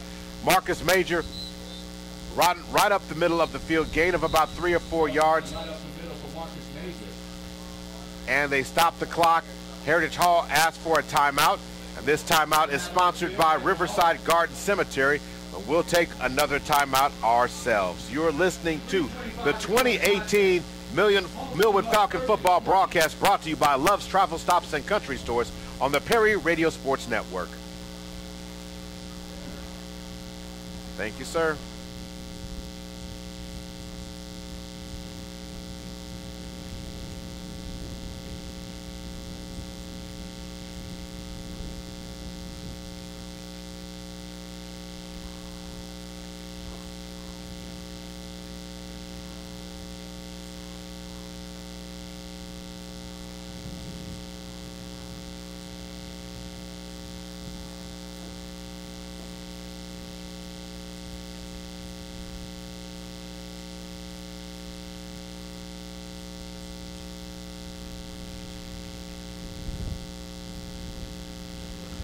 And we are back. Maurice Prince and Charles Thompson here on a Thursday night.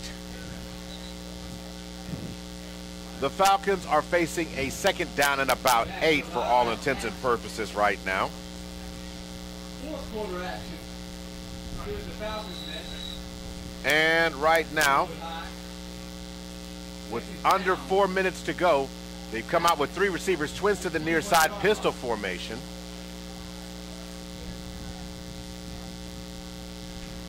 And the ball's going to end up in the hands of Daniel Howard as he keeps it to the outside and runs out of bounds. Be a holding penalty. He's going to get another first down, but it's coming back. Charles is calling a holding. Yeah, be a holding to the outside. Obviously, Daniel Howard, as I mentioned, has turned into a tremendous weapon. I can tell you right now, it will be nightmares for teams, certainly in the 2A division. The Millwood Falcons, certainly defending champions, look loaded for the bear again to go on and defend their title. They have a very explosive team, and when you add a Daniel Howard and what he's able to do, both running and throwing, got to work a little bit more on his throwing, but with his leg and his quickness and his elusiveness, he will make it tough on defenses. Not only have to worry about DeMar and Houston on the outside, not only have to worry about Marcus Major, now you got another element to deal with. You got Daniel Howard, receiver turned quarterback, making his shine here tonight in his opening start for the Millwood Falcons. Very nicely said, Charles. And if those are keeping track at Oklahoma State right now, Oklahoma State big up on Missouri 52-17. 52-17 with 13:31 to go in the fourth quarter. All right, 3 receivers, and they're going to hand it as Howard with the quarterback keeper again. Option right up the middle. It's going to be close to another first down. Still the same play that they scored on. Obviously, Howard finding his little creases. What's considered to be like a quarterback sweep, but you just could body on bodies, Maurice, and you allow the quarterback, who's nifty enough, has a good enough vision to find the crease and go in there and slide in there. Howard did a great thing. Didn't run out of bounds that time. Keep the clock running. He was able to take the tackle in bounds and force the Heritage Chargers to spin one of their timeouts. Daniel Howard's doing his best impersonation of Vince Young, being a one-man wrecking crew. I remember that game against USC just a few years ago. I'm not saying that it's at that level, but what I am saying here is he's taken over this game. And from the quarterback position, that's something, Charles, that you've always gravitated toward, watching a player, especially a young player, figure things out, and when he figures it out, being dominant. Yeah, I'm going to use the comparison more to Lamar Jackson. I think his stature, Maurice, certainly the equivalent in dominance. Vince Young, Lamar Jackson certainly had their time of dominating football games. But I think with the way Howard is built, the way he runs, I think Lamar Jackson is a more prime example. Certainly both of them won Heisman trophies. Certainly both of them were very dominant players for the team. But I think Daniel, with the way he runs the ball, with his sleekness, it reminds him of a slim Lamar Jackson. That's fair enough. I can't say that enough. You know, Lamar Jackson is a Heisman Trophy winner, and so was in the NFL. Yeah, and it's in the NFL. So why not make that comparison? That's fair enough. For it's time for that. Ty, it's all right to make that assessment about a player and that comparison. Both of them, Vince Young and Lamar Jackson. The criticism was they needed to work on their passing.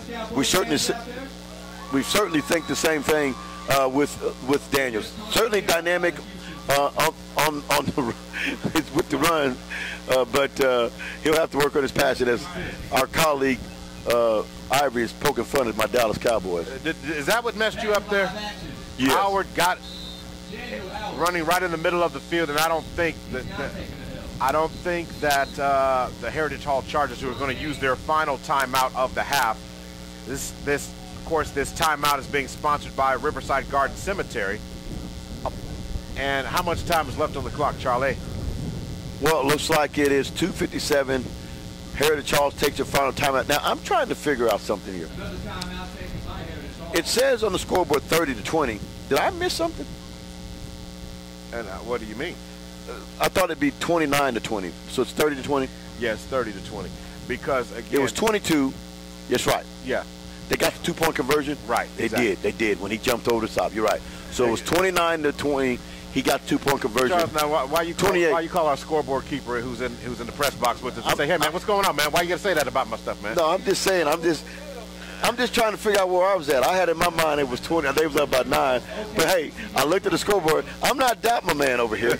I'm old. I'm about 50 years old now, Maurice. I'm checking my mind. I'm trying to see where I must have been somewhere.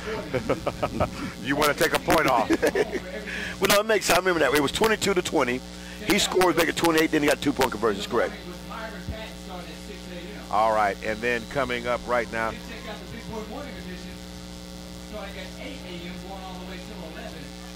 3 receivers this time. Howard remains the quarterback right now. Howard's going to throw it across the middle, and that pass is well defended. And that pass is knocked down by Connor Carey. Well defended. So again, it's going to be turnover on downs. It should be 1st and 10 now for the Heritage Hall Chargers with no timeouts. So now here we go. You weren't able to see the end of that pass. This is what I mean by there. Obviously a very strike ball. I mean, ball was put there on the money, but that's a pass that should obviously have a little bit of air over the top of it. He puts it in the backside hand of the receiver, doesn't allow the inside cornerback to wrap his wrist around the inside and get inside and swap that ball down. Just a little bit things like that, Mo. Obviously, great ball, on point, but I think the difference between being an elite passer is knowing how to place the ball over the top. Kind of like Phil Mickelson in golf. Sure. You know how to flop the balls when you need a little bit more flop, and you know how to punch, what they call a punch and run it. You know what I mean? Well, my question to you right now, Charles, is when we're looking at this game here, Daniel Howard doesn't have to play his best ball week 1. He's got some time to work on it. Now, I'm going to ask you a question. Can this Falcon team, from what you've seen tonight, return and be state champions for a 3rd time? Pass is intercepted. Dunn puts it up, trying to make a play, and that foul is going to be intercepted by Demarion Houston, who's made his impact on the defensive side of the ball tonight. Well, to answer your question, absolutely. I think that they are certainly poised. Obviously, with Majors in the backfield, it is always a game that he can take over. I think defensively up front, they have the weapons up front to deal with that. Their front 7. I think ultimately they got the talent in the back of the end of their secondary. Obviously saw some weak spots, but let's give Connor Carey some credit. Maybe he's a great athlete and made some plays. I do think with the emergence of their quarterback, Daniel Howard, it gives them a 3-headed monster on offense, and I think ultimately, yeah, they are a force to be reckoned with once again here. It is 2:44 remaining here in the final quarter. 2:44, the ball gets handed off to Marcus Major, who goes airborne and runs the ball inside the 30-yard line. What a quick burst. That young man took off like he had jets in his shoes, taking the ball inside the 30-yard line. He went airborne. Charles, I mean, Michael Jordan said he could fly. Marcus Major said he can too. Well, I believe I can fly. That's what he said right there, because he certainly looked good getting on top. That's what we call highlight-making material right there. I can certainly tell you right now, hey, I know Oklahoma got their claws in them, but if Nick Saban is watching, I don't know. 1st and 10, another Metro Tech Technology Center 1st down. Ball spotted inside the 30 at the 29-yard line. And again, they may not have to get another 1st down as the clock continues to run. 2 seconds before they snap the ball. They're going to hand the ball to Marcus Major again, who does not mind hitting the Jets, hitting the corner, and he leapfrogged a player. And this time he jumped. But he didn't have to jump, so this time it might be coming back. It might be coming back because the rule won't jump. Oh, you think it's holding? Yeah, it's some kind of, it's either on them, but it has nothing to do with the jump. That was once again, an outstanding play right there by Major. I mean, that is tremendous burst to plant and cut. Took the hit while he was up in the air, but bounced back up like he is the Weeble Wobble Man, and they don't fall down. The Weeble Wobble Man. The flag is still being discussed on the field by the officials right now. Looks like it's maybe be against Heritage Hall. And it very well could be. The officials are definitely discussing.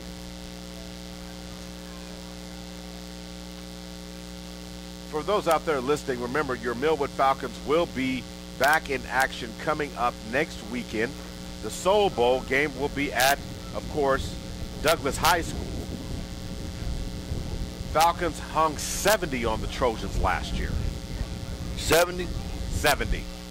How are the Trojans? The Trojans are still rebuilding. Might get 70 again. I was wondering if you would say that. I mean, I said they can't do 70 again, can they?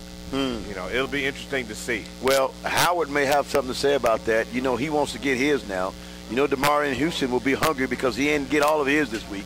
And then, of course, Marcus Major had some great runs, had a great run, the 50-yard touchdown to open the game. But certainly, right here at 140 and counting, Majors goes out, his brother takes over. All right. Howard's going to hand the ball off to Isaiah Major, who finds a little burst up the middle. It's going to be brought down inside the 25-yard line near the 20. And again, I think a lot of class from Darwin Franklin. He doesn't have to score this touchdown. He's running the ball. Now, grant you, I'm going to run a play. You still got to tackle me. but I'm not necessarily, making you. I'm not trying to be vertical, and I'm not trying to be aggressive. He's called out the dogs. Daniel Howard's no longer running the ball. He's handing it off more often than not. Just around a minute to play left in this contest. And we've got double tight ends with two receivers, one back in the backfield.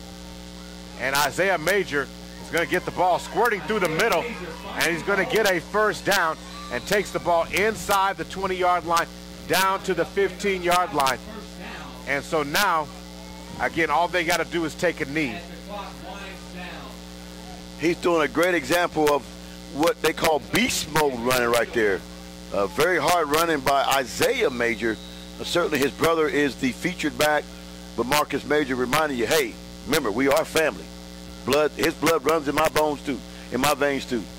Now, all they're going to do, they're in the victory formation now, as Coach Franklin has called it out. Fellas, check your pockets. I have a wallet in the press box. Check your pockets, fellas. If you're missing a wallet, you may want to make your way to the press box. All right, and that downing of it is going to end this game as the Heritage Hall and the Millwood Falcons, as two champions clash. The game has come to an end with the score of 30-20. We'll be right back on the other side with the post-game show. So hold on to your seat. Charles is going to already re-announce who he picked as player of the game. I'm sorry. He's going to do that on the other side of the break. I might change. You're listening to the 2018 live coverage of Falcon football right here by Love's Travel Stops and Country Store on the Perry Radio Sports Network. Falcons